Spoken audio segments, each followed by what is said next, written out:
Every year, the greatest democracy on earth elects new leaders. We are proud to present the election of 2016, or How to Steal the Election. It's election season and time to play voter suppression. And here are your usual methods to stop the vote. Voter ID, Voter Rights Act reversal, early voting, same-day registration, proof of citizenship. I mean, who is denying people the right to vote? It's the politicians, who some might call extremists. They'll do anything to win an election. Their positions have turned off huge blocks of voters, so they'll do whatever they have to suppress the votes of the blacks, Latinos, women, the young, the poor.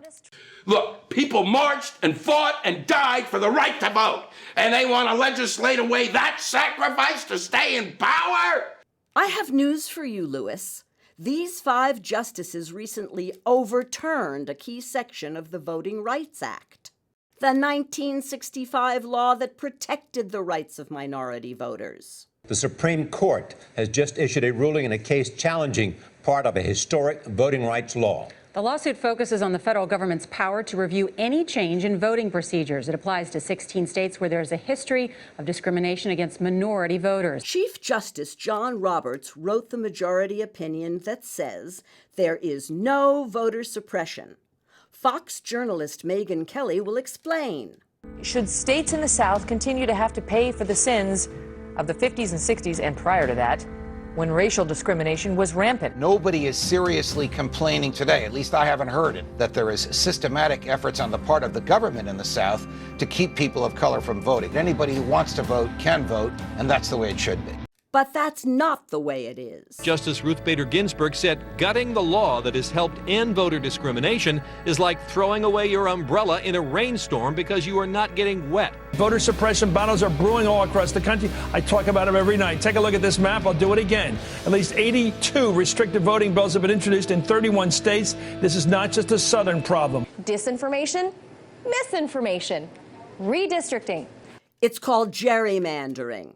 It happens every 10 years. Elected officials in power get to draw district maps favorable to themselves. Elected officials shouldn't get to choose who gets to choose elected officials. Voter ID, early voting, and last but not least, polling place closures. Why stop people from voting early? Well, early voting makes it easier to vote. Look at that line. What the hell is that? They planned this, Lewis. If you don't want everybody to vote, you make it harder. Make working people stand in long lines, give them fewer polls, and close them early. What's next, a poll tax? Yep. Here's someone who will tell you all about it. My name is Dorothy Guilford. I was born May the 3rd, 1920 in Montgomery, Alabama, and I paid my poll tax that year and voted. I was nervous though, and then they abolished the poll tax, which I was glad because $1.50 was $1.50. And it was a long line to vote.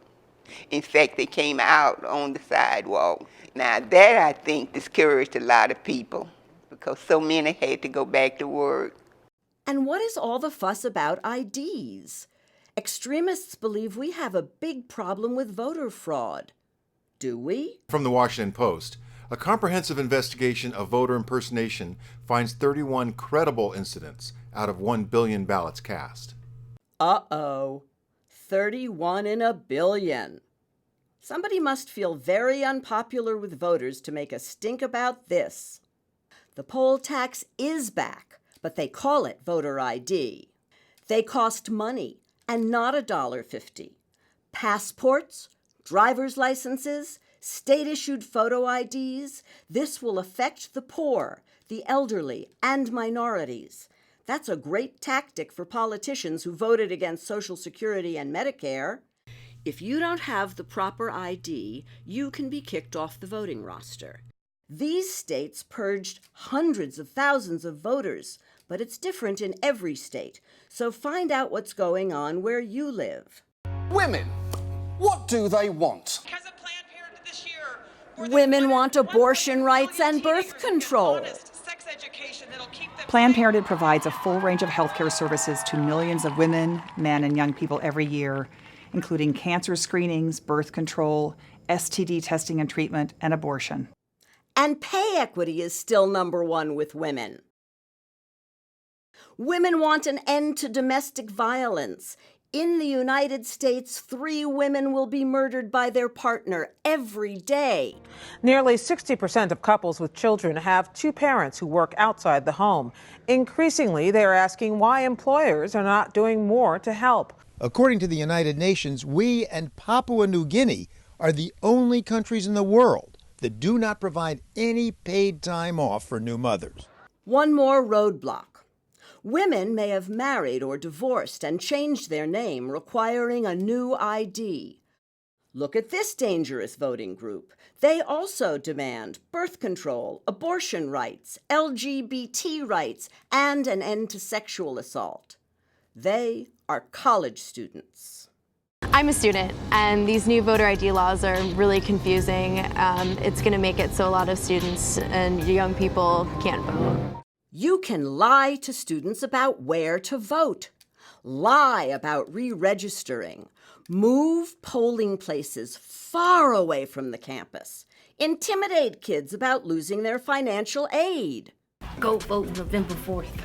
Everyone should vote. I need you to go vote on November 4th. I would like people to start voting. When this country began, not everybody could vote. I think if you can vote, then that's your responsibility to vote. I don't think that one vote really makes a big difference. It's not true. I don't believe it. 537 people decided the 2000 election, and you want me to tell people that one vote doesn't count? No, Harrison. We want you to tell people that every American citizen has the right and the obligation to vote. You wouldn't let someone steal your phone, your wallet, your car. Is it really okay to let a group of political gangsters steal your country? Not on my watch, baby! Then don't let them steal your vote. Okay, we're going to vote now. All right, bye. Say no to voter IDs. Say no to early poll closings. Say yes to more polling places on campuses. Make sure you know where to vote and make sure you vote. Conservatives don't want you to vote. They want the right people to vote.